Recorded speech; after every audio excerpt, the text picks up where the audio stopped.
Hello friends, welcome to my channel Karthik Telugu news. Friends, ఇవాళ gas వినియోగదారులకు శుభవార్త చెప్తూ ఒక ఇంపార్టెంట్ అప్డేట్ న్యూస్ అయితే రావడం జరిగింది. దీని గురించి మరిన్ని విషయాలు ఈ వీడియోలో తెలుసుకుందాం. గ్యాస్ సిలిండర్ వాడుతున్నారా?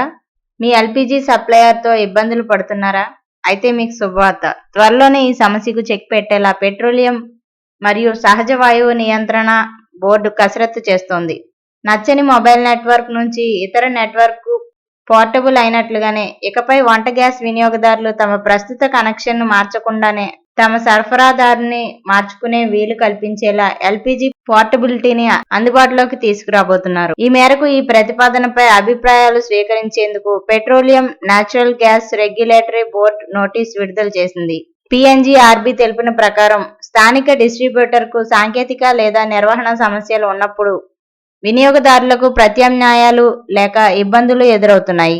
ఈ సమస్యకు పరిష్కారంగా ఎల్పిజి ఇంటరాపరబిలిటీ ఫ్రేమ్వర్క్ ను తీసుకువచ్చే ప్రయత్నం జరుగుతోందని తెలిపింది. ఈ విధానం అందుబాటులోకి వస్తే వినియోగదారులకు మరిన్ని ఎంపికలు, మెరుగైన సేవలను అందుబాటులోకి రానున్నాయి. సో ఫ్రెండ్స్, ఇది అప్డేట్ న్యూస్. మరిన్ని అప్డేట్స్ కోసం ఛానల్ సబ్స్క్రైబ్ చేసుకోండి ఫ్రెండ్స్. అలాగే పక్కన ఉన్న బెల్ ఐకాన్ క్లిక్ చేసి వీలైతే ఛానల్ కు లైక్ అయితే చేయండి. Thank you friends. Thanks for watching this video.